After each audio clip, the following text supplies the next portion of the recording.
Mañanas en Libertad, con Luis del Pino.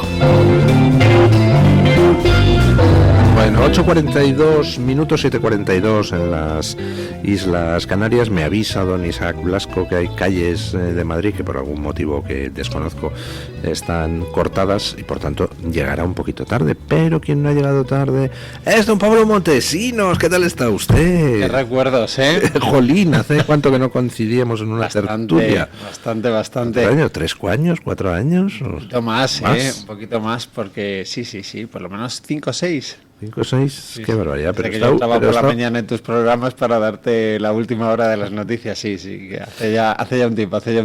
Pues seguimos, lo que no me explico es cómo es mejor. No, que leche. Yo parezco 5 años o 6 años más viejo y usted parece 5 años o 6 años más joven. Sí, no creo, pero venga.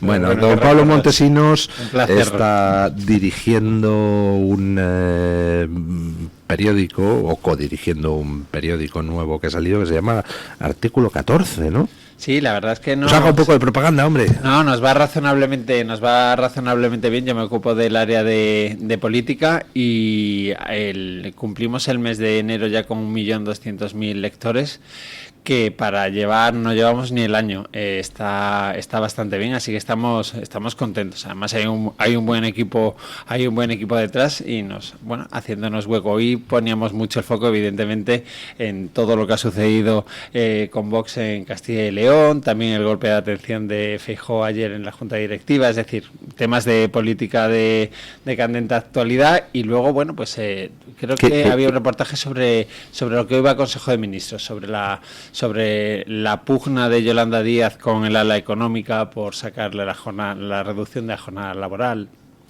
Bueno, usted que está metido dentro de los intríngulis de la política, está metido en los círculos palaciegos, a ver si me aclara una duda. ¿Álvarez se ha vuelto loco? Porque la verdad es que está dando un espectáculo realmente dantesco. O sea, cesa a un embajador por publicar un artículo defendiendo a la monarquía, o sea, como si fuera un delito defender a la monarquía en España.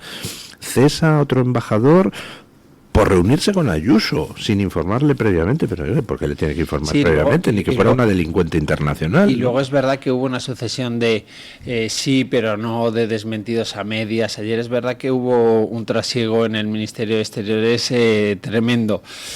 Es verdad que Álvarez ha tenido un protagonismo muy destacado en el propio Ejecutivo, que parece que intenta él y su equipo tener un foco propio al margen de la comparecencia de la rueda de prensa posterior al Consejo de Ministros, que eso ha tenido alguna serie de comentarios también internos, porque hay algunos ministros destacados que dicen que con los temas internacionales y demás que no se juegan, y es verdad que se están produciendo algunos incendios por parte de Exteriores, y ha llegado el rum al seno del Consejo de Ministros, pero cuenta con el respaldo de Pedro Sánchez. Es verdad que lo que ocurrió ayer es realmente inexplicable, porque generas tú mismo un incendio. Quiero decir, has generado tú mismo un incendio, y además luego lo intentaron rectificar. Hubo desmentidos a medias a lo largo de la jornada diciendo que no, que al final no se había hecho tal cosa, pero sí, pero no lo sé. Es verdad que el típico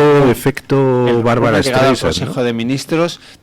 Ellos aseguran, claro, que cuentan con el respaldo del presidente del gobierno, claro. Pero, o sea, hace falta ser torpe. Vamos a ver, ¿alguien se había enterado de que Ayuso se había reunido con el embajador de Corea del Sur? Nadie.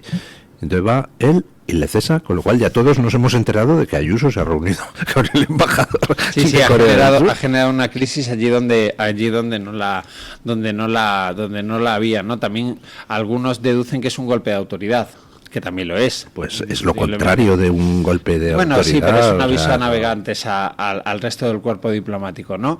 Pero en ese aviso que está diciendo Álvarez, que ¿tienen ustedes prohibido reunirse con gente de la oposición? Yo creo que sí.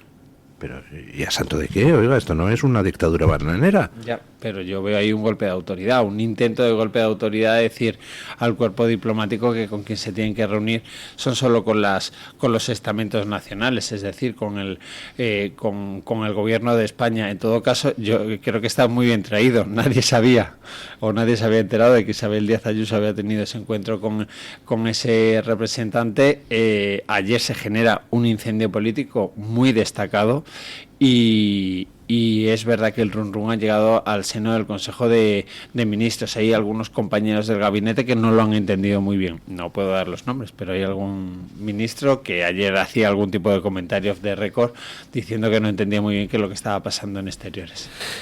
Ha hablado usted de un toque de atención de Feijóo al PP. ¿En qué sentido? Bueno, ayer se celebró la Junta Directiva Nacional. Esto ya sí que me recuerda a nuestros tiempos anteriores. La Junta Directiva Nacional, que es el máximo órgano entre congresos.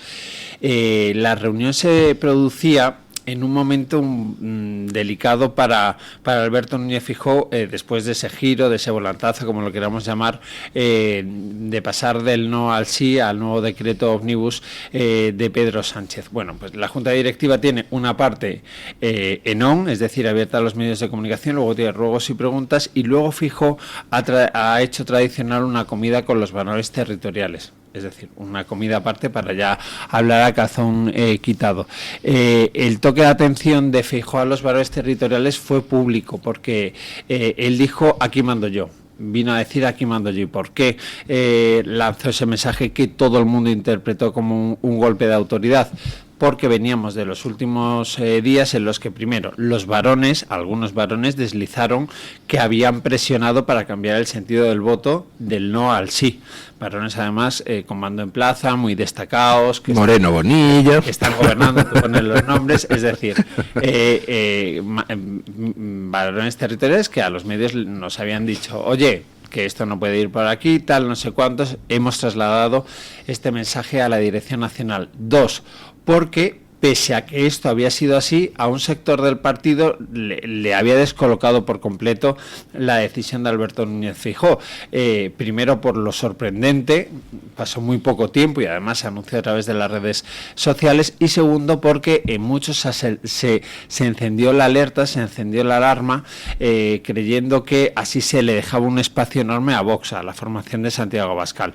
Esto en cuadros intermedios, que es cierta, claro. En los cuadros intermedios, en las bases, incluso hubo llamadas de afiliados preguntando por qué se había hecho esto. Es decir, todo esto había estado encima de la mesa, y de ahí esa llamada de atención. Después se produjo, se cierran se van las cámaras, está la parte de ruegos y preguntas. Solo intervinieron 2 personas. Uno fue Javier de Andrés, que es el líder del Partido Popular en el País Vasco, que había hecho bandera del no al palacete del PNV en París, que salió el pobre que salió para decir que muy bien Alberto Núñez Feijóo, pero que no gustó nada la intervención a la Dirección Nacional, porque entendían que era volver a remover el avispero. Y luego en la comida, con los varones territoriales, pues Feijóo se vino a justificar, a explicarse.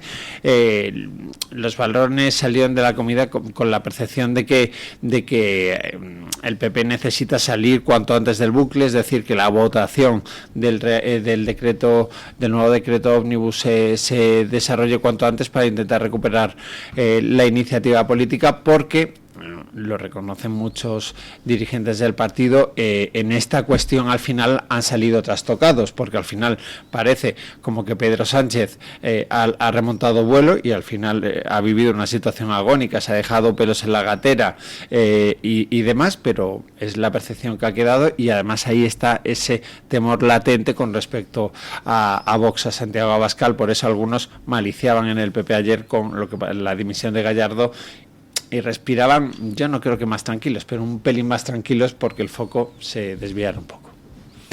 ¿Usted cree que el votante del PP ha entendido el giro con el tema del decreto ómnibus? Yo creo que a muchos les ha descolocado, porque no ha habido primero no ha habido pedagogía, y luego es que ha sido un giro muy brusco del no al sí.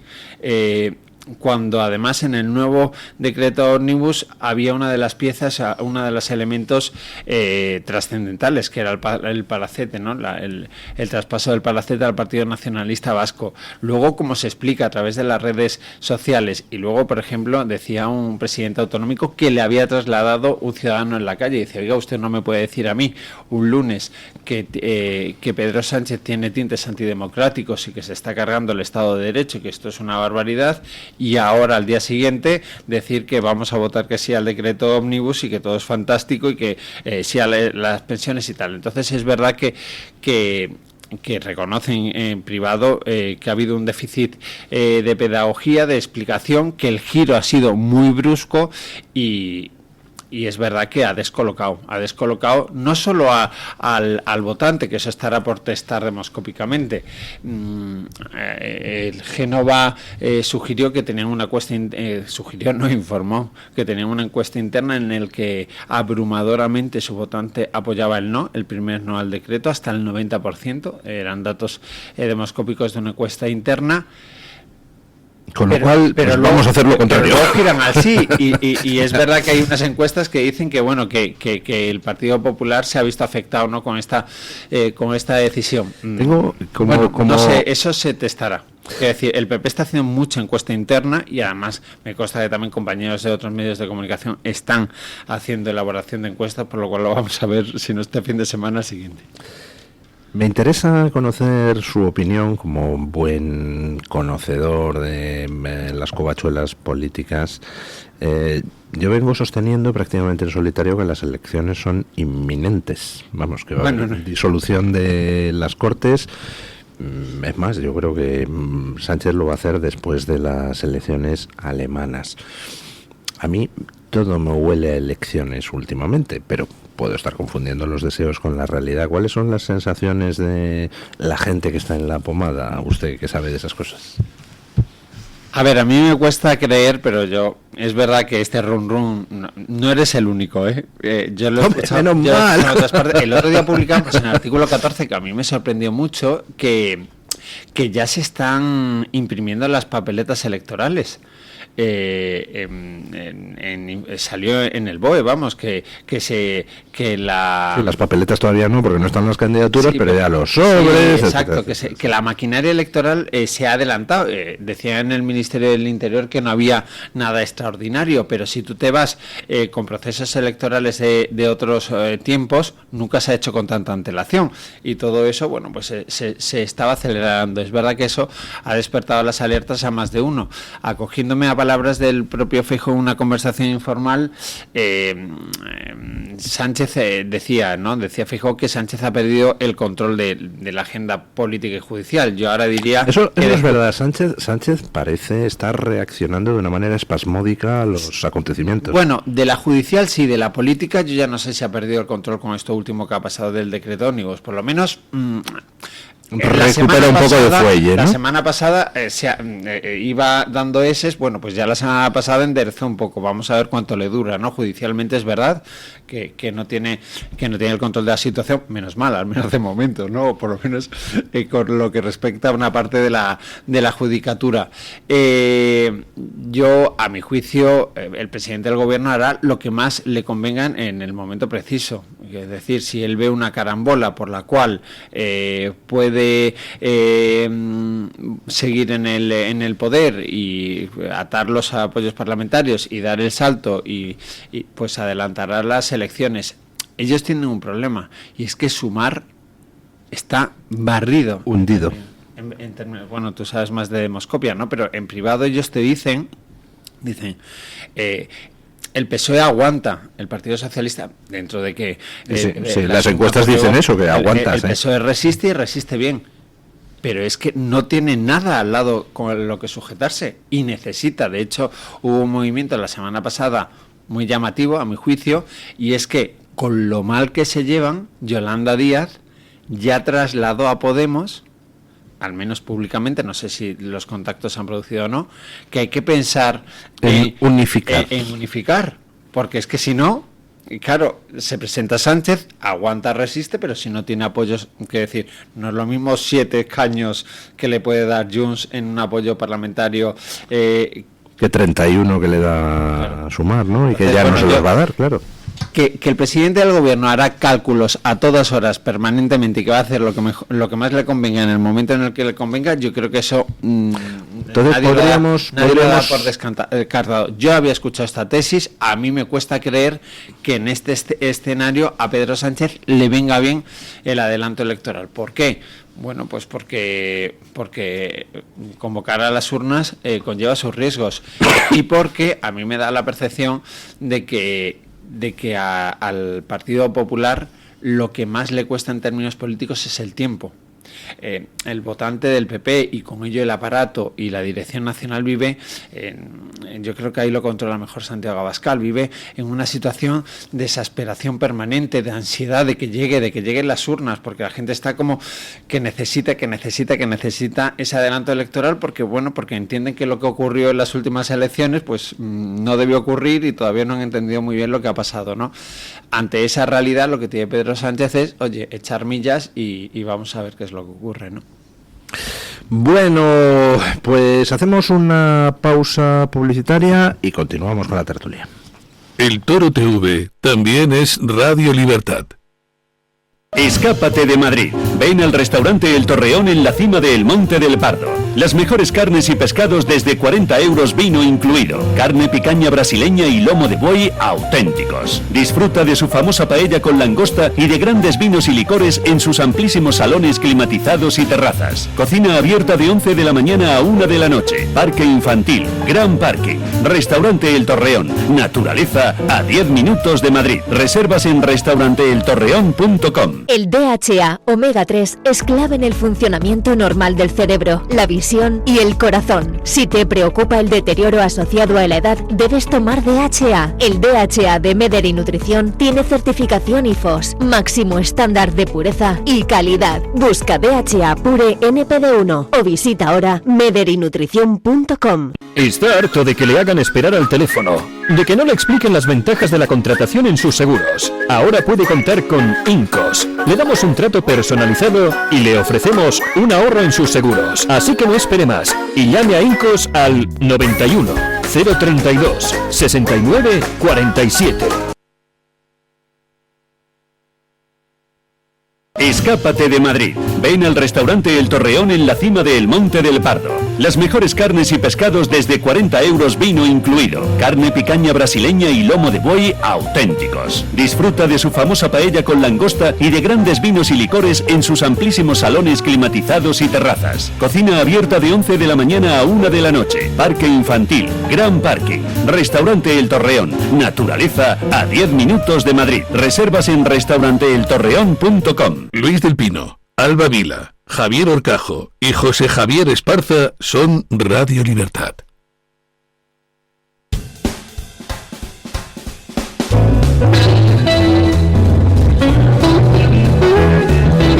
Mañanas en Libertad, con Luis del Pino.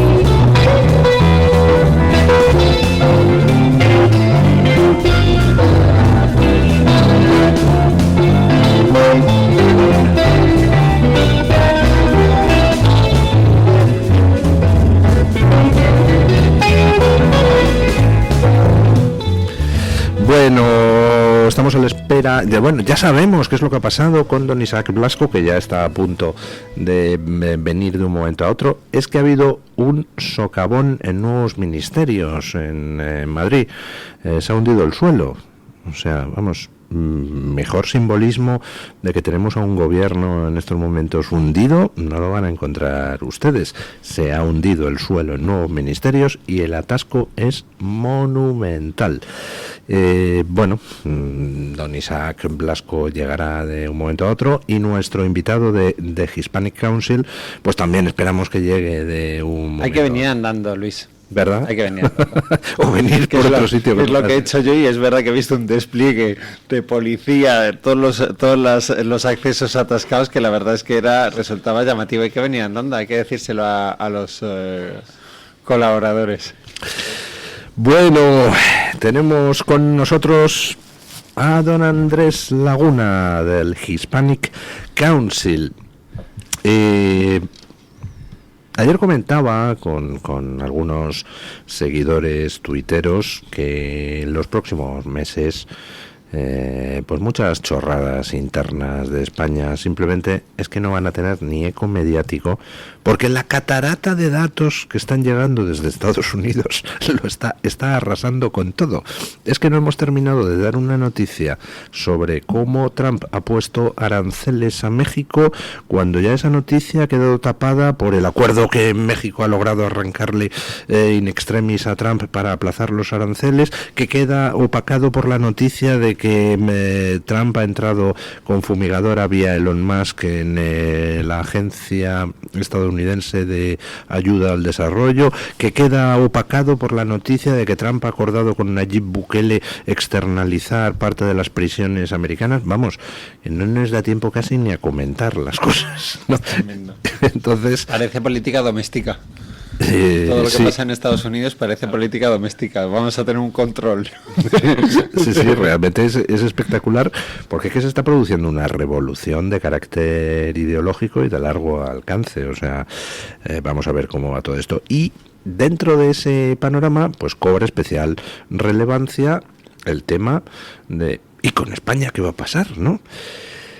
Y bueno, pues se puede analizar de muchas formas. Puede uno pensar, a ver, ¿con qué aranceles nos puede Trump amenazar para conseguir que España, yo qué sé, incremente su gasto militar? O se puede analizar de otra manera. Realmente, si hay algo que tiene Estados Unidos, es que Estados Unidos tiene unas raíces hispanas potentísimas y tiene un futuro hispano realmente luminoso. Y tenemos pues con nosotros a don Andrés Laguna de Hispanic Council, que es pues una de esas organizaciones que trata de poner en valor, perdónenme la expresión, pues esas relaciones España-Estados Unidos. ¿Qué tal está usted, don Andrés? Excelente, don Luis. Siempre es un gusto estar con usted. Bueno, y The Hispanic Council ha elaborado un informe con motivo del retorno de Trump al despacho Oval, pues donde da toda una serie de datos enormemente interesantes para ilustrar pues la estrecha conexión entre Estados Unidos y España, ¿no, don Andrés? Efectivamente, curiosamente este informe nosotros lo planteamos pues antes de la toma de posesión del presidente Trump, pero lo que nos sorprendió fue que España tomó un papel predominante en los primeros días de la administración Trump por algunas declaraciones que se hicieron en la Casa Blanca. Las de Sánchez diciendo que se iba a erigir el...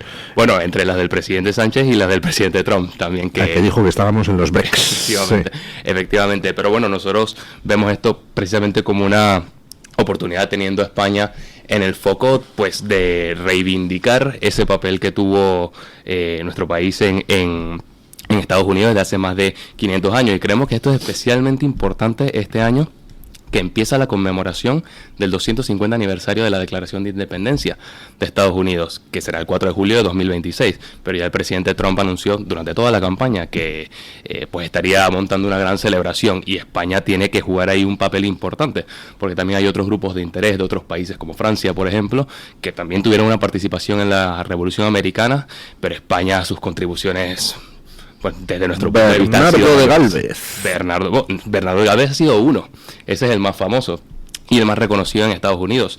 Pero luego ha habido otros grandes próceres en la historia de la Revolución Americana que son de origen español. Fernando de Leiva, el Ceutí, por ejemplo, propinó la victoria en la batalla de San Luis, lo que fue una victoria decisiva para la Revolución Americana. Y más allá de la guerra de independencia, que se concentra más en la costa este de Estados Unidos, cuando nos vamos a la costa oeste, por supuesto, el legado español es incluso más palpable.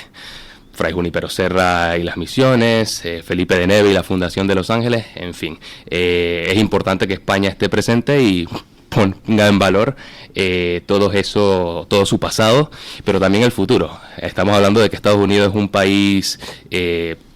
muy hispano, hay más de 65 millones de personas, tienen un peso electoral importante. 65 millones de personas. Millones es que ya hay muchos más hispanos en Estados Unidos que en España.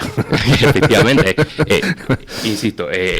O sea, y esos 65 millones, recalcan ustedes en su informe que hay 44 millones que utilizan el español como lengua materna. Como lengua materna. E hispanohablantes, se puede decir que hay incluso más, 57 millones, porque hay otros que lo aprenden, incluso. Y esto incluye personas que no son hispanos por nacimiento, sino que simplemente ven el español como parte ya de la cultura de Estados Unidos. O sea que ya España había perdido el trono de país con más hispanos en favor de México hace muchísimo tiempo. Efectivamente. Y ahora pues tampoco somos los segundos, porque ya nos ha pasado Estados Unidos, y Colombia debe de estar así, ¿no? Está ahí, efectivamente. Pues nada. En fin, ¿cuántos ciudadanos estadounidenses residen legalmente en España? 50.000. 50.000. Y luego españoles en Estados Unidos, la cifra se eleva a más de 150.000 incluso. 150.000 españoles. Entonces, es una relación que, más allá de lo político, porque las diferencias ideológicas entre ambos gobiernos de turno son más que evidentes, pero la relación comercial, social, cultural va mucho más allá y tiene que trascender esas diferencias para el beneficio de ambas partes. En España hay operando pues 400 empresas estadounidenses. Y en su conjunto, esa facturación es casi un cuarto del Producto Interno Bruto de español. España. Y si vemos la otra cara de la moneda, hay más de 700 empresas españolas, Iberdrola, Santander, Ferrovial, operando en Estados Unidos y genera más de 75.000 empleos. En Estados Unidos. En Estados Unidos. Eso es un dato muy curioso, porque tendemos a quedarnos un poco en la batalla dialéctica y en la política, pero luego ya a nivel de las relaciones comerciales, de las inversiones que se realizan un país en el otro, pues es lo que decimos, va mucho más allá del día a día político. Y luego el tema de lo hispano, lo español, España, pues está cada vez más de moda en Estados Unidos, cada vez hay más estudiantes que eligen España para venir aquí a cursar estudios superiores, además con incrementos anuales del 28%. Claro, estamos hablando de más, en el último curso académico, más de 30.000 estudiantes estadounidenses que han escogido España como un destino de estudios. Y muchos españoles también escogen Estados Unidos para cursar sus grados superiores. Yo tuve la oportunidad, de hecho, de estudiar en Syracuse University, en Nueva York, y muchos de mis amigos precisamente eran españoles, y eso hace ya unos años. Estudió usted en la Universidad de Siracusa en Nueva York y no terminó absorbido por lo woke. Pues estaba... ¿Qué capacidad de resiliencia?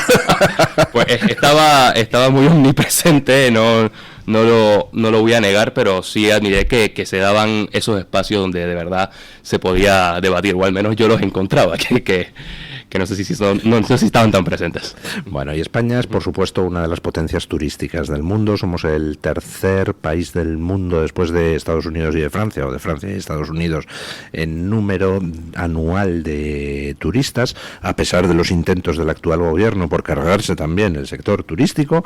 Y dentro de esos turistas, millones y millones que vienen a España todos los años, pues 4 millones son estadounidenses. Son Estados Unidos. ¿Qué le gusta a los estadounidenses de España? Pues ahí es muy similar al perfil anglosajón del norte de Europa, de Alemania, que suele venir aquí a España. Yo creo que España tiene unos atributos que son pues muy queridos por personas que aprecian nuestra cultura desde lejos: la gastronomía, la forma de ser, el compartir, la vida social. Yo creo que eso, y yo como inmigrante puedo dar fe de ello, es algo muy particular de España que encanta a la gente y la hace quedarse. Ha sido mi caso. Bueno, por curiosidad, ¿se ha casado usted en España? Todavía no. Todavía no. Pero lo tiene en mente. Bueno, planes para lo que queda de este año, vamos a ver. Y luego, una cosa relativa a nuestra relación histórica. Hay más de 50 localidades estadounidenses que comparten su nombre con ciudades españolas. Por ejemplo, pues si ustedes dicen que viven en Oviedo, pues un estadounidense pensará que vive usted en Florida, ¿no? Claro, en Florida. Hay un Málaga en Nuevo México. Un Málaga en Nuevo México, un San Fernando en California.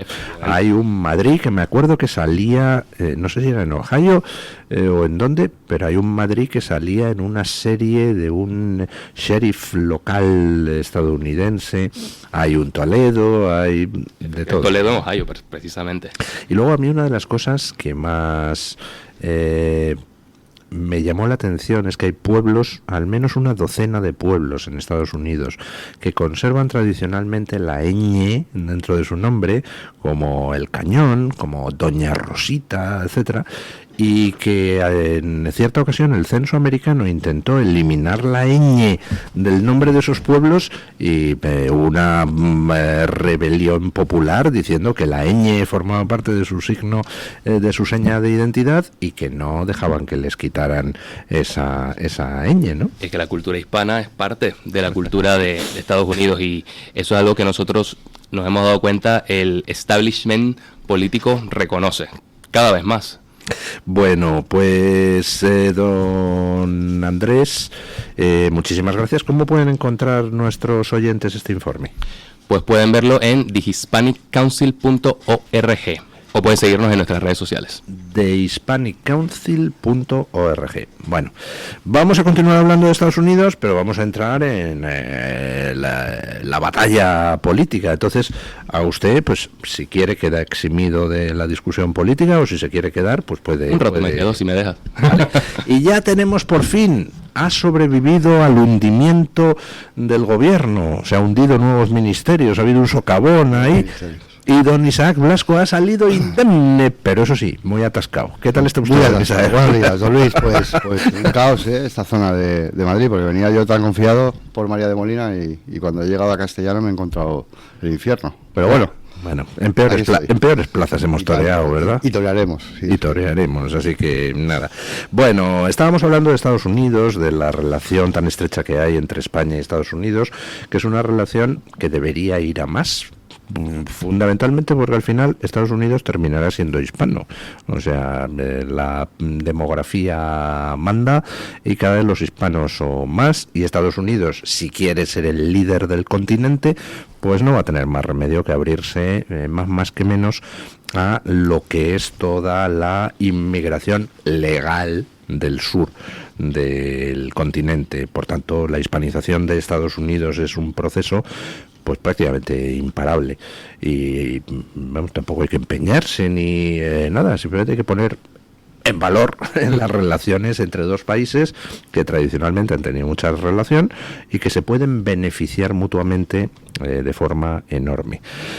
Pero vamos con el aspecto político. Comentaba yo ayer en las noticias que lo que está haciendo Trump de repente ha despejado un malentendido. Cuando el intento de asesinato contra Trump, pues hay algo de inhumano en la reacción de Trump, ¿no? Porque reaccionó con el fight, sin achantarse, y después hasta las elecciones presidenciales, pues en cierto modo pasó como de puntillas por su propio asesinato, lo cual dices, jolín, yo si estuviera en su piel estaría, pero vamos, con ganas de ir a por aquellos que me han intentado asesinar o que han creado el caldo de cultivo que ha llevado a intentar asesinarme. Pero Trump parecía como muy tranquilo, pero ha sido llegar a la Casa Blanca y demostrar que efectivamente va a ir a por aquellos que crearon el caldo de cultivo para intentar asesinarle, o que incluso organizaron el intento de asesinato. Y está entrando, pero vamos, a una velocidad pasmosa en todo y en todo a la vez, con lo cual hay una avalancha informativa que ya casi nos sobrepasa, ¿no? Te pone aranceles por la mañana, por la tarde la de México llega al acuerdo de venga, vale, retrásame los aranceles y te pongo 10.000 tíos en la frontera para que vigilen que no haya tráfico de seres humanos ni de droga y tal. Está continuamente generando noticias porque está entrando a saco a limpiar la administración americana. Es una cosa espectacular, ¿no? Sí, no tiene precedentes ni siquiera en su primer mandato. Yo creo que cogerle el paso a Donald Trump no es fácil. Y yo tampoco tengo una certeza absoluta sobre que todo lo que está cometiendo o dice que va a cometer se vaya a plasmar y a materializar finalmente. Yo creo que Trump juega con lo que algunos analistas económicos en España llaman la guerra psicológica, que es pegar primero de una manera muy enfática para luego, bajar a la realidad medidas que sobre el papel y según las enuncia me parecen es una estrategia de negociación y muy traumática. Es una manera de negociar, evidentemente, y yo creo que ayer en las conversaciones con México y con Canadá se se reveló de una manera muy clara. Yo creo que el gran interés de Trump es suscribir, por ejemplo, acuerdos como el que ha llegado el secretario de Estado, Marco Rubio, con el presidente de El Salvador. Es decir, espectacular, sí. Que además lo ha llamado así, lo ha llamado algo así como el acuerdo más extraordinario del mundo. Es absolutamente taxativo, ¿no? No tiene ningún tipo de resquicio de diálogo. Es pensado y hecho, como decimos los valencianos, y en ese sentido yo creo que esa moratoria de un mes, tanto con Canadá como con México, lo que revela fundamentalmente es que Trump lo que quiere es preservar su sociedad. Nos puede parecer muy expeditivo, pero al final el objetivo es ese, y el objetivo es reforzar eso. Sí, un poco ha sido, yo quiero que no me mandes ni fentanilo ni inmigrantes. No me voy a enredar contigo en negociaciones. De entrada, 25% de arancel. Pero y ahora tú me haces propuestas para quitártelo. Claro, pero ¿qué se revela con eso? Que la presidenta de México o Trudeau tienen capacidad de movilizar Guardia Nacional o efectivos militares o policiales para acometer esa función, ¿no? Y en ese sentido, yo la gran duda que tengo es cómo nos conceptúa Trump, ya no como país BRIC de manera equívoca o deliberadamente equívoca, como hizo en esa declaración tan urgente, pero yo creo que con respecto a la Unión Europea, que creo que es lo que más nos puede interesar a nosotros, me da la impresión de que Trump no valora a la Unión Europea como un conjunto, sino que está... ¿Qué moderado es usted? ¿Me permite reformularlo? Sí. Yo creo que Trump desprecia profundamente a la Unión Europea, piensa que es una especie de dinosaurio. Es un paquete temático de China. Yo creo que cree que fundamentalmente es eso, es una entidad sin identidad. Y yo creo que Trump es muy consciente, pero yo creo que sí Trump tiene un interés clarísimo desde el punto de vista geoestratégico y diplomático de conceptuar o de valorar o de tratar a los países miembros de la Unión Europea como países, estados soberanos que no forman parte, digamos, de una entidad supranacional. O sea, que irá a acuerdos bilaterales. Yo estoy convencido de eso, y yo creo que eso es una mala noticia para Europa, evidentemente, porque fundamentalmente revela una debilidad manifiesta. A ver, yo comparto de base que debemos de tener las mejores relaciones con Estados Unidos, es indiscutible, ¿no? Yo creo que, quiero decir, las bravuconadas se deben de dejar a otros, y yo creo que los cables diplomáticos deben de funcionar ahora, en línea con lo que se comentaba. Ante los desprecios y tal, también tienes que decir claramente, oiga, mire, esta es nuestra posición, y hay que hacerse valer, ¿no? Es indiscutible que, no sé si desprecio o no, que Donald Trump está ninguneando a la Unión Europea, y en algún momento la Unión Europea ha de responder, ha de articular una respuesta. Es verdad que a veces los países miembros de la Unión Europea piensan más en uno mismos que en el conjunto de la Unión Europea. Eso siempre ha pasado, ¿no? Además, prácticamente en todo. Pues habrá que reformular la acción propia de la Unión Europea para dar una respuesta. Ha dicho usted una cosa interesante, que la Unión Europea debe dejar clara su posición. Pero cuando la pregunta es, claro, ¿cuál es su posición? No, cuando la tenga, sí, eso está claro, ¿no? En los últimos días también hubo un debate muy interesante con respecto a la inteligencia artificial, ¿no? Que decían, pues, Estados Unidos, posicionamiento muy claro, China, posicionamiento muy claro, la Unión Europea, y no sabíamos muy bien, ¿sabes? La Unión Europea regulando los reglamentos, pero ¿qué vamos a hacer? No es verdad, pero que ese debate y esa toma de decisiones, pues se tendrá que efectuar si queremos tener algún tipo de peso, porque es verdad que en todas las cuestiones internacionales, y cada vez más, ves, Estados Unidos saltan titulares, alarmas, China, titulares, alarmas. La posición de la Unión Europea, si acaso, es un breve. Es decir, y esa es una realidad en el contexto internacional, ¿no? Y luego, con respecto a Donald Trump, bueno, pues sí, seguramente que la diferencia con respecto a su primer mandato, la que yo veo es que él ahora se ve reforzado por una mayoría de ciudadanos mucho más amplia. Y transversal, además, que claro, creo que es muy importante. Su gran éxito electoral le permite decir, aquí estoy yo, y además me han votado por esto, por lo cual me siento refrendado, ¿no? Yo hay cosas que no comparto, comparto en todo caso. Por ejemplo, hablábamos mucho de la migración, este mensaje de, sobre todo sobre los ciudadanos ya en Estados Unidos, sobre los hijos, sobre los ciudadanos ya nacidos en Estados Unidos de familias migrantes, ¿no? Esa sensación de temor, de miedo que se ha instalado de a ver si me van a buscar, si me van a perseguir, si tal, porque al final yo creo que eso desprende miedo y genera miedo en una parte de la sociedad. Yo eso, sinceramente, no lo comparto. Yo ahí también mantengo mi duda en otras muchas cuestiones de hasta dónde va a llegar. Es decir, puede que tengáis razón en esto de que doy un golpe en la mesa, aquí están mis principios, aquí está mi mensaje y a partir de ahí vamos a negociar y seguramente nos quedamos a mitad de camino. Sí, es que es muy de Trump y lo tiene además escrito en un libro donde habla de sus técnicas de negociación, o sea, no oculta nada, es muy del estilo de a ver, quiero comprar tu empresa, te doy 10 euros. Dice, oye, como 10 euros, pero si vale por lo menos 1.000 millones. Dice, bueno, venga, vale, 500 y no hablemos más. Puede ser. Lo vamos a ir viendo. En todo caso, lo decíamos fuera de micro, parece política doméstica. Lo que está pasando en Estados Unidos es ya como si estuviéramos hablando de... que, entre otras cosas, porque nos damos cuenta de que nos va a afectar en el día a día. El tema de los aranceles es indiscutible, ¿no? Pero que al final, oye, lo tratamos ya como una cuestión. Yo, me veo a la rueda de prensa de la nueva jefa de comunicación más que pila de alegría. Así entre nosotros habla un poquito mejor, se expresa un poquito mejor. Desde luego más directa en sus declaraciones. Ella sí que da, la nueva responsable de comunicación de la Casa Blanca sí que da totales, sus declaraciones son de 20 segundos. Quiero decir, da el titular y ya está. Ah, pero no inventa palabras como jurisprudencia, empate. Bueno, don Andrés Laguna, usted ha vivido en Estados Unidos, usted nació en Panamá. En Panamá. También está un poco en el mapa. Está en el mapa del canal. ¿Cómo ve usted esta llegada de Trump al poder y, bueno, cómo puede afectar al resto del continente americano y a España, ¿no?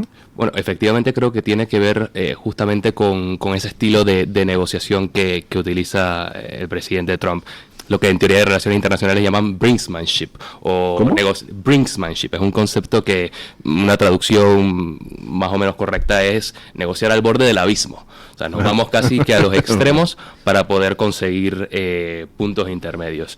En el caso de Panamá, por ejemplo, amenazó no solo antes de asumir la presidencia, sino en el mismo discurso inaugural en el Capitolio que iba a retomar el canal de Panamá. Ahora, hay razones simbólicas y legales que justifican la panameñidad del canal y la soberanía del pueblo panameño sobre la ruta interoceánica.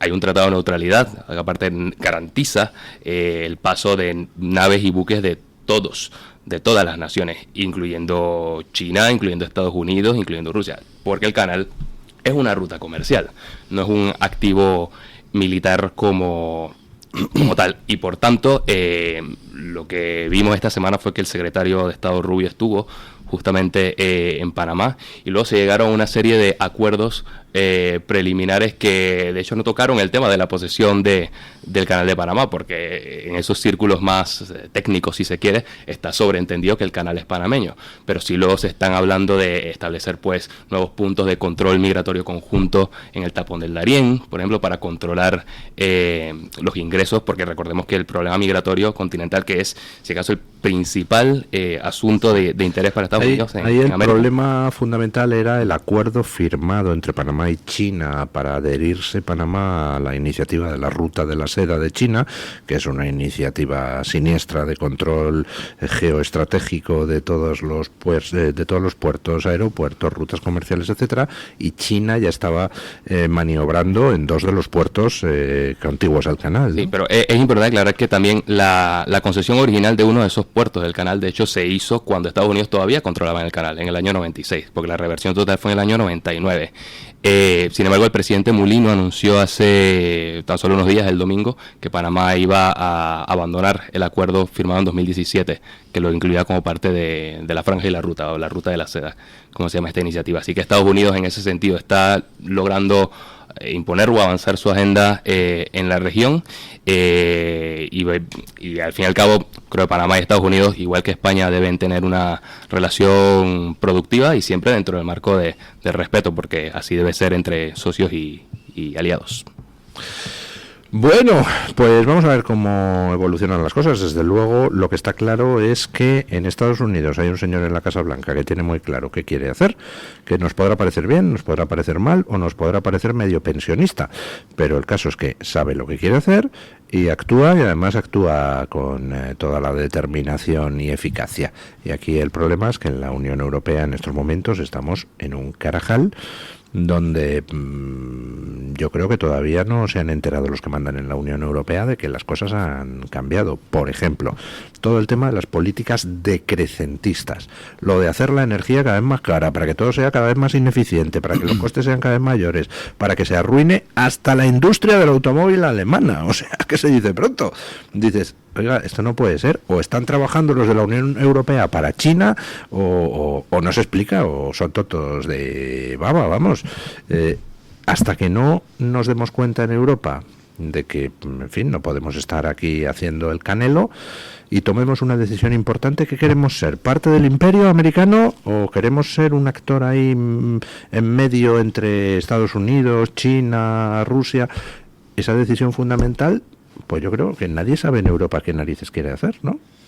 Bueno, es una de las asignaturas pendientes. Yo insisto, yo he ido mucho a la capital comunitaria, también a Estrasburgo, a cubrir, bueno, pues los consejos europeos, al Parlamento Europeo, a hacer el seguimiento.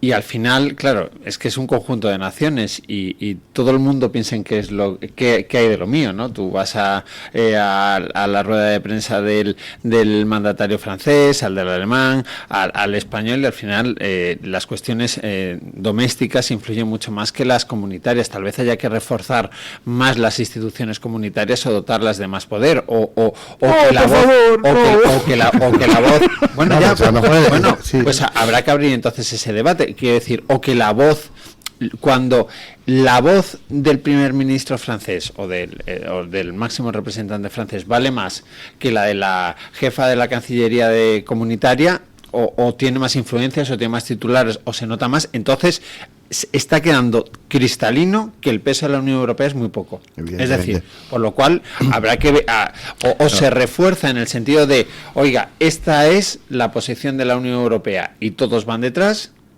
y por lo cual, bueno, por lo menos hay algo monolítico, o ese debate habrá que abrirlo, porque es verdad que, oye, que al final Estados Unidos, Donald Trump habla, y lo dices tú, Luis, se le entiende muy claro, es una marca negociadora y luego tal, pero bueno, todo el mundo escucha a Trump y dice, estas son las reglas y a partir de ahí a jugar. Tú escuchas a China y evidentemente, pues estas son las reglas y a jugar. Tú escuchas al por ejemplo, a Ursula von der Leyen y después dice, bueno, pero voy a escuchar luego a la canciller francesa, a la alemana, a la italiana, a la española, voy a hacer el puzzle y luego ya veremos. A mí no me parece mal lo que usted dice de reforzar el poder de Bruselas, entre comillas, siempre y cuando eso hubiera ido acompañado de la estructuración de un sistema verdaderamente democrático. Es decir, si aquí implantamos una elección de presidente europeo al estilo estadounidense, donde el presidente es responsable ante los ciudadanos que votan, entonces que no se vote un parlamento, que se vote a una elección presidencial. Yo estoy completamente de acuerdo con eso. Entonces, a mí eso no me importa. Pero el problema es que ahora mismo estamos gobernados por una casta burocrática en Bruselas que es elegida de una forma no indirecta, sino ultra indirecta, y que no es responsable ante nadie. El colegio de comisarios, que además nadie se entera muy bien de quién es el comisario. Es hipercomplejo. Bueno, sí, el que ahora ha concluido, vamos, que puso en la picota a Teresa Rivera, vamos, que nos enteramos un poco de que se estaba votando al colegio de comisarios porque se produjo la polémica con Teresa Rivera por las inundaciones en Valencia, si no nos enteramos del gobierno comunitario. Así es, pero yo estoy un poco con Pablo en que la crisis identitaria de la Unión Europea tiene mucho que ver con la crisis de modelo y la profunda depresión política que hay ahora mismo instalada en los motores tradicionales de la Unión Europea, que son Francia y Alemania, y sobre todo en una crisis política de la socialdemocracia sin precedentes en esos países, que vamos a ver plasmada en las próximas elecciones en Alemania, que son dentro de unos días, el 22 de febrero, si no recuerdo mal. Si la Unión Europea quiere definir de alguna vez qué quiere ser de mayor, evidentemente yo creo que reforzar la idea, el ideario europeo, en el mejor sentido del término o de la expresión, pasa por una cesión de soberanía. Yo no tengo ninguna duda, pero claro, no cesión de soberanía de los países hacia Europa. De los países hacia Europa, pero no para ponerlo en manos, como bien decíais, de la burocracia bruselense, sino de los órganos ejecutivos con capacidad real de decisión. Por ejemplo, yo tengo constancia por eurodiputados españoles que España está ya conceptuada como un problema en la Unión Europea. No puede ser que la cuarta economía de la Unión sea un problema para la propia Unión Europea. ¿Pero un problema económico, político o ambos? No, fundamentalmente político. Bueno, y también económico, pero fundamentalmente político. Por ejemplo, el hecho de trasladar nuestras miserias internas o domésticas al arbitraje de Bruselas, evidentemente no encaja, digamos, con la valoración o con el concepto tradicional que ha tenido España como socio preferente de la Unión, o como socio de peso en la Unión, y nos han equiparado, con todos los respetos, a países de muy reciente incorporación a la Unión Europea, donde la última reunión del Partido Popular Europeo se rubrica entre todos los líderes del Partido Popular Europeo, bastantes de ellos comando en plaza, un escrito en el que se pone el foco en el ataque en el ataque del gobierno central, del gobierno de Pedro Sánchez al Estado de Derecho, y se nos dibuja con nombres y apellidos con países donde, quiero decir, el ataque al Estado de Derecho y la independencia judicial está absolutamente constatado, y lo rubrican todos los líderes del PP europeo. Eso es muy preocupante, eso revela... Bueno, lo que pasa es que también pongámoslo en la justa perspectiva, porque nosotros quedamos como Burundi diciéndole a Bruselas, oye, intermedie nuestra cosa de la elección del Consejo General del Poder Judicial, pero Bruselas queda como Ruanda poniéndonos a intermediar a un tío que ahora está investigado por blanqueo de capitales, ¿no? Amén de que la imagen de tener que ir a Bruselas a que nos supervise o tutele en la renovación del Consejo del Poder Judicial es una cosa patético. Esa fotografía creo que fue de un daño reputacional. Pero luego la culpa es, Pablo, luego la culpa es del PP. Es decir, el PP ha amplificado la Unión Europea o ha recurrido a la Unión Europea como altavoz, digamos, para denunciar una serie de atropellos evidentes en nuestra salud democrática. Y ahora la culpa es del Partido Popular. La culpa no es de alguien que erigió el propio muro y que lo explicitó verbalmente en su discurso de balance de la presidencia de la Unión Europea, creo que fue en Estrasburgo, en el Parlamento de Estrasburgo, que habló de una divisoria en la sociedad española, como hizo en su propia investidura, o en su propia toma de posesión de investidura. Acordaos aquel ataque al pasado de Alemania y a Weber, hablándole del nazismo, lo dejó completamente descolocado y completamente perplejo con respecto a la falta de responsabilidad de un estadista que utiliza la Unión Europea para erigirse como el paladín de la contención de la ola reaccionaria. Cierto, Luis, permíteme, porque hablando del Consejo General del Poder Judicial, me ha venido a la memoria que hoy hay una reunión importante en el CGPJ, en ese pacto que fue tutelado por Bruselas. El Partido Popular incluyó un elemento que me pareció destacado, que era las normas de elección que ahora expira el plazo para que el Consejo General del Poder Judicial lleve su informe o su propuesta al Congreso. Vale, pues hoy hay una reunión de Perelló con 4 magistrados, 2 de la conservadora, 2 del progresista, y los conservadores ya han puesto su propuesta encima de la mesa. Los progresistas no. Es muy interesante la propuesta de los conservadores, de los denominados conservadores, porque es limpia, es nítida. Es, oiga, no queremos tutela del Ejecutivo, no queremos la mano de las cámaras, queremos, además, todo lo que se ha pasado político, si estás en la judicatura, fuera, es decir, es ministros de justicia vinculados a formaciones políticas, fuera. Todo tiene que venir de la judicatura, de los jueces, del mundo judicial, y es una propuesta muy, muy limpia. Los progresistas van a decir que nanay, porque además traen el encargo y veremos su propuesta, ¿no? Pero el debate es muy interesante porque Perelló, yo creo que de momento lo está haciendo razonablemente bien y va a haber un choque ahí del CGPJ porque la propuesta se tiene que lanzar ya al Congreso de los Diputados.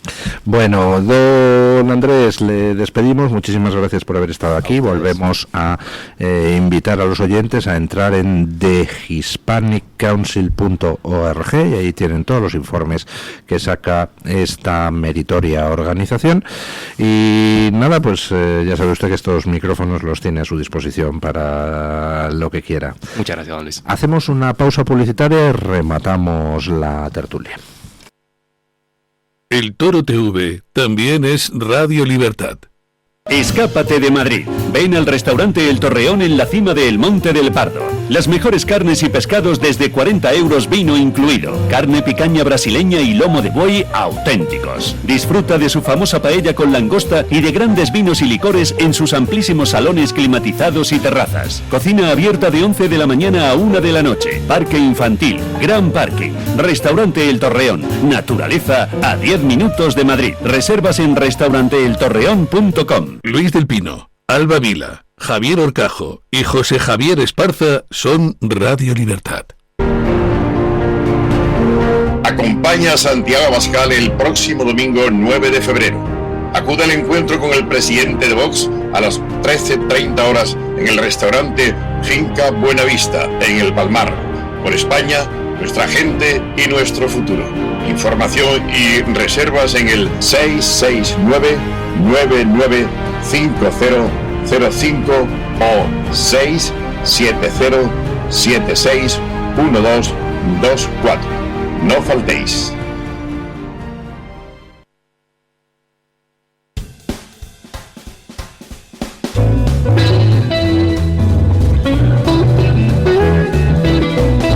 Mañanas en Libertad, con Luis del Pino. Bueno, ayer se producía la comparecencia del presidente o director de la Confederación Hidrográfica del Júcar en la Comisión de Investigación del Parlamento Valenciano sobre la Dana y confirmaba que estuvo la Confederación Hidrográfica del Júcar 2 horas y media sin informar de la brutal avenida de agua que venía por la Rambla del Pollo.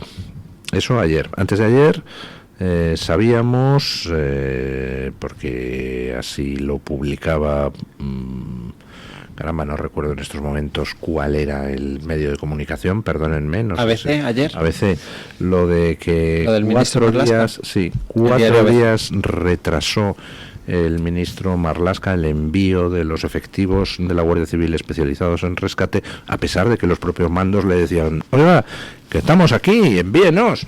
4 días tardó. Yo personalmente creo que alguien tiene que ir a la cárcel por lo que ha pasado en Valencia, y lo comentaba antes a los familiares de las víctimas. Les recomiendo que presten especial atención al tema de las autopsias, que es donde se puede ver en el informe completo de autopsia cuándo falleció alguien, si falleció de manera inmediata o si tardó en fallecer.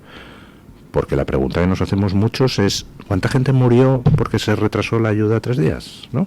A mí la información del diario ABC me pareció muy impactante, porque además incluía textuales de miembros de esas Fuerzas Armadas diciendo, hablo de memoria, ¿no? Pero creo que uno de los textuales era: primero fue una operación de rescate, o estuvo concebida como una operación de rescate, y después como de rescatar a personas vivas, y luego ya era de rescate de cuerpos. Es decir, ¿por qué? Porque esas primeras horas, esos primeros días fueron muy valiosos. Yo creo que las instituciones, todas las instituciones, no estuvieron a la altura de las circunstancias, cada uno en su mayor o menor medida. Es indiscutible que si el ministro Marlaska, yo creo que tiene que explicarlo, dio esa orden taxativa, el ministerio dio esa orden taxativa, se tendrá que explicar por qué.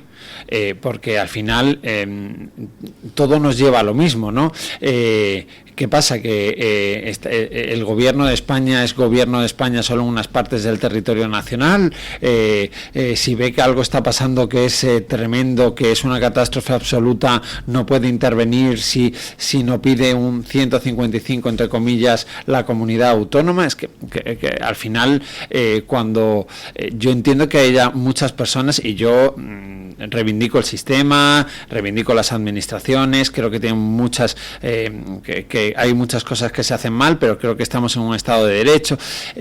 Quiero decir que no soy sospechoso de criticar a las instituciones del Estado, pero yo entiendo que cuando un valenciano lea la información del diario ABC, o cuando un ciudadano pasaron 10, 15, 20, un mes y medio y todavía ve que la ayuda no llega o que llega a cuentagotas, yo entiendo esa gente que se enfade, que se indigne y diga, oiga, esto no está saliendo como debiera, ¿no? Yo creo que el gobierno central es el gobierno de toda España y tiene que actuar en toda España cuando corresponda. Y si hay una emergencia, usted va. Y si se tiene que comer el marrón, se lo come, pero es su obligación.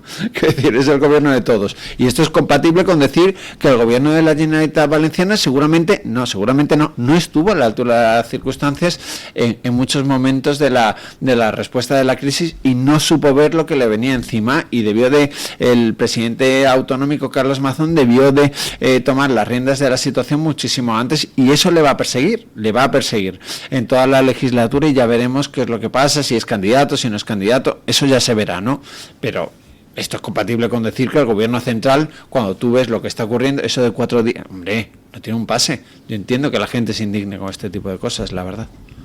Yo es que creo que el juicio administrativo, en mi opinión, es general. Yo creo que lo peor que ha ocurrido, al margen, evidentemente, de las pérdidas humanas el 29 de octubre, es que se ha revelado que España es un país fallido en circunstancias extremas. Es decir, a nosotros no nos va bien con la gestión de catástrofes catárticas como la que tuvimos planteada el 29 de octubre.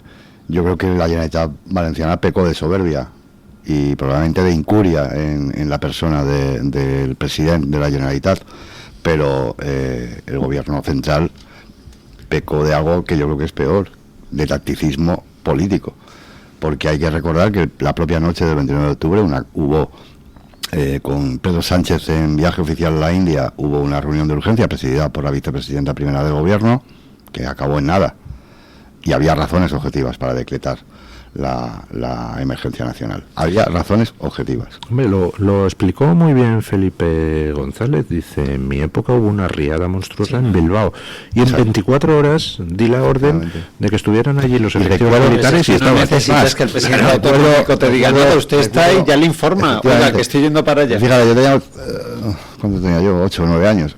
Recuerdo el comentario, por ejemplo, de mi padre, que yo creo que reflejaba un sentir de la sociedad, de orgullo y sobre todo de elemento de novedad de ver a las Fuerzas Armadas en el País Vasco.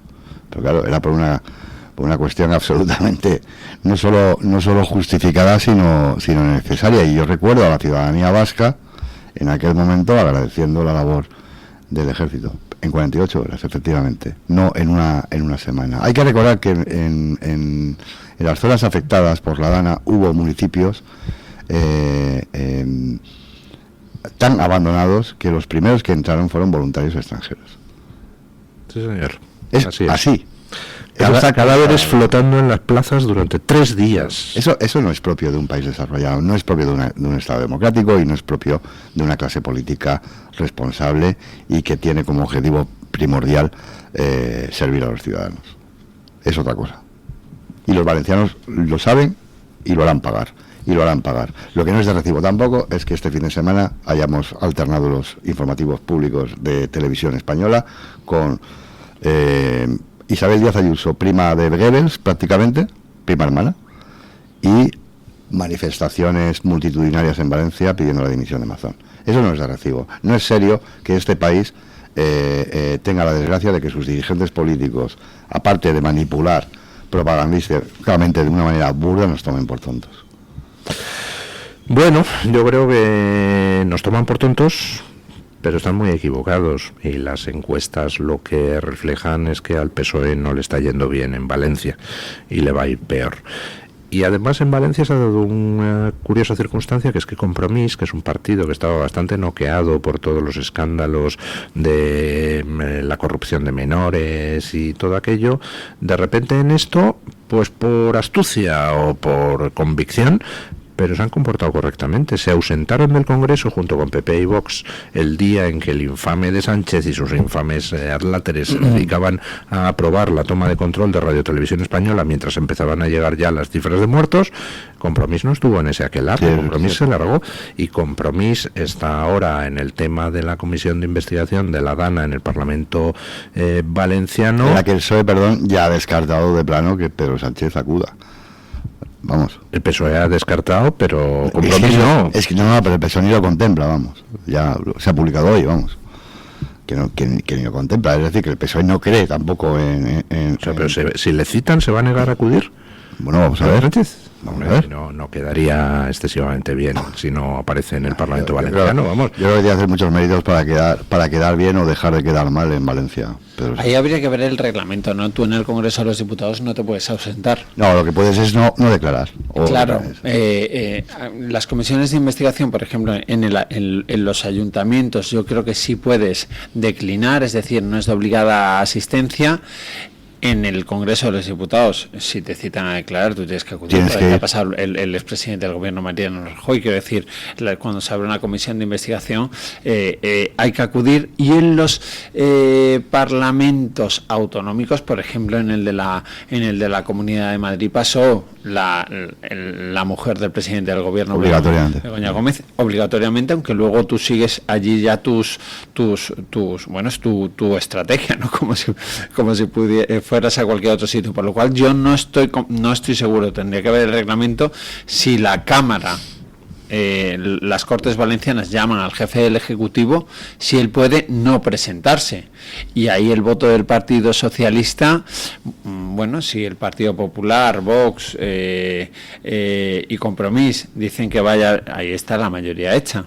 Es decir, otra cosa. No, de hecho, tienen mayoría PP y Vox, pero se sumaría Compromís, que en esto se está comportando de forma astuta o inteligente. Lo que quiero decir con esto es que o hay un acuerdo PP-PSOE para tomar la decisión de orillar la comparecencia del presidente del Gobierno, o no sé yo, incluso como tú decías, Luis, en términos políticos, también es complejo decir yo no voy a una comisión de investigación a dar explicaciones. Si tiene posibilidad legal de no ir y decide no ir a la comisión de investigación en el Parlamento valenciano, el PSOE está hundido en Valencia para los restos, vamos, lo que le quede al PSOE valenciano. Sí, yo creo que eso tiene un coste indiscutible político, porque al final, oye, pues claro, es que es como que no quieres dar la cara, como que no quieres dar responsabilidades. El presidente del Gobierno que tardó bastantes meses en acudir de nuevo a Valencia, y lo hizo como lo hizo, con esa reunión con alcaldes, en la que hubo diversidad de opiniones. No todos los alcaldes estuvieron contentos con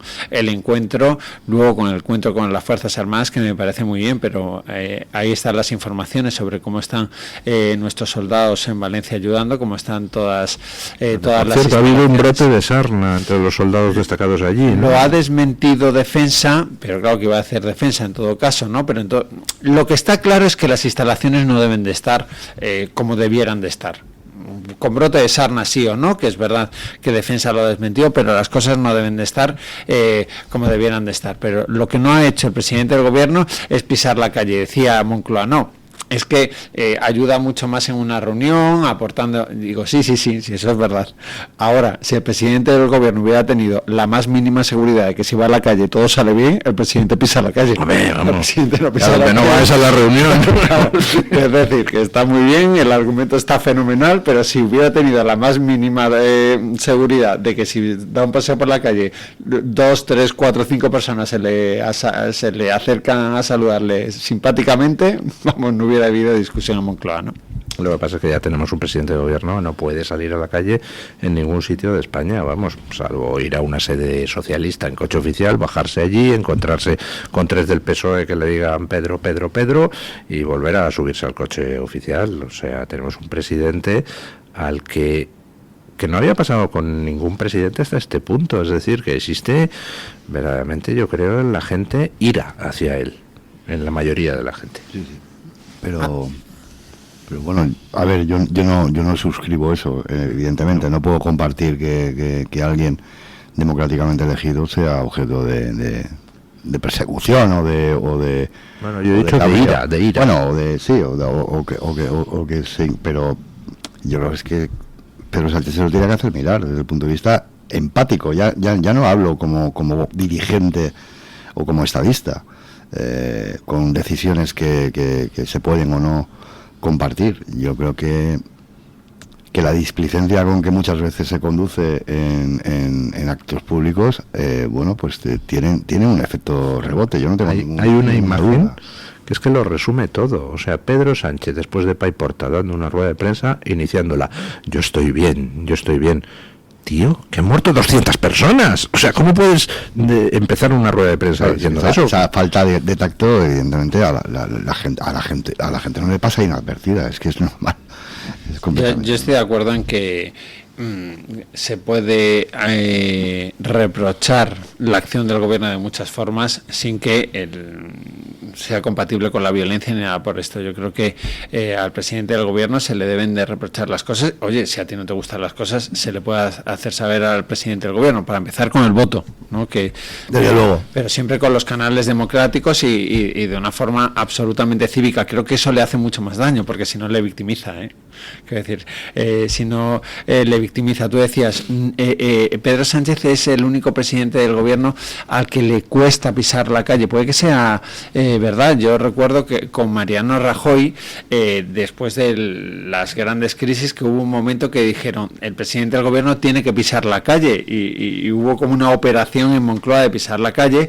Es verdad que creo que el primer paseo que hizo, muy controlado, fue en la ciudad de Benidorm.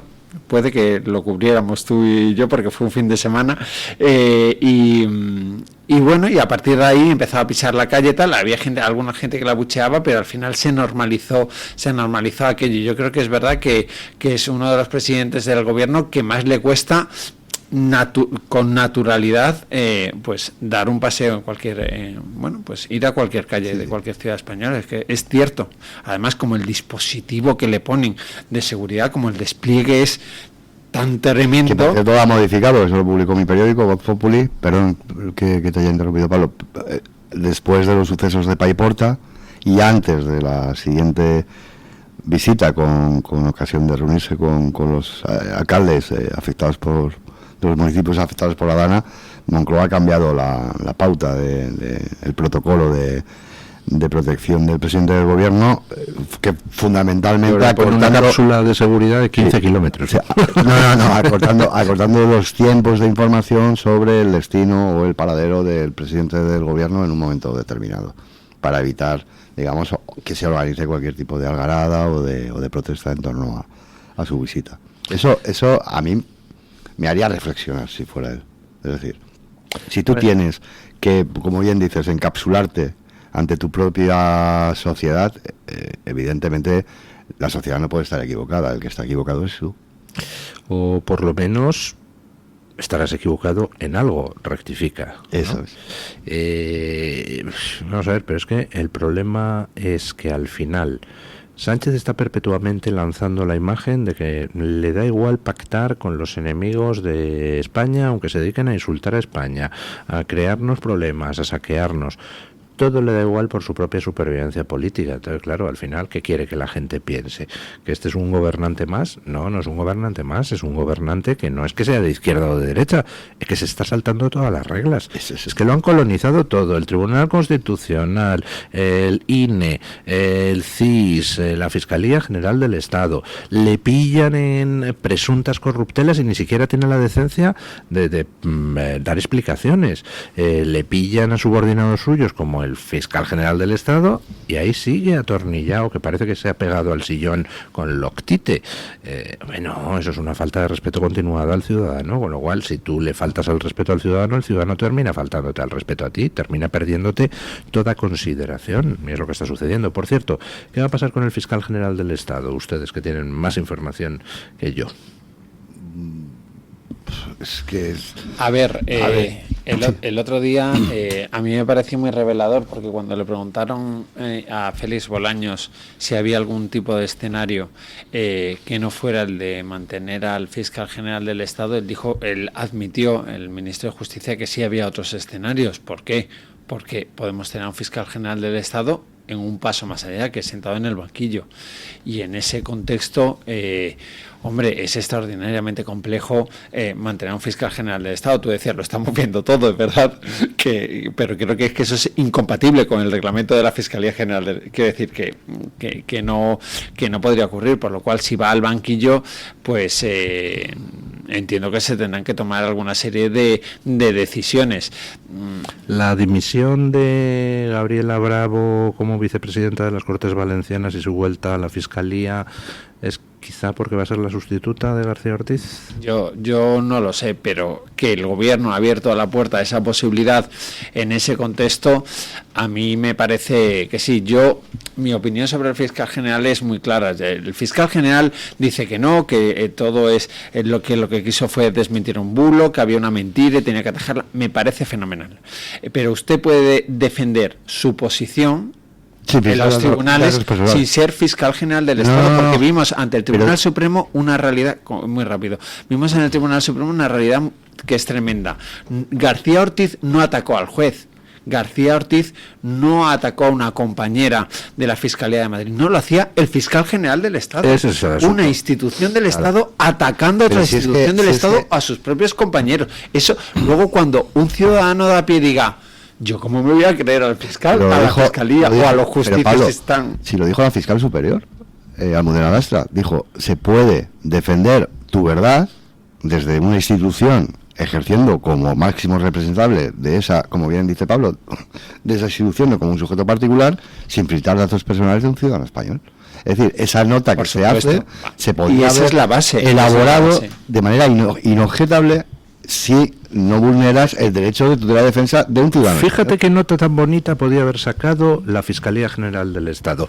Ante las informaciones reveladas por Miguel Ángel Rodríguez sobre comunicamos que esas informaciones no coinciden con el relato auténtico de los hechos y comunicamos también que no vamos a entrar más en el debate porque no podemos infringir el derecho de los ciudadanos a mantener su información confidencial. Punto. Le desmientes ya está. Sin filtrar nada.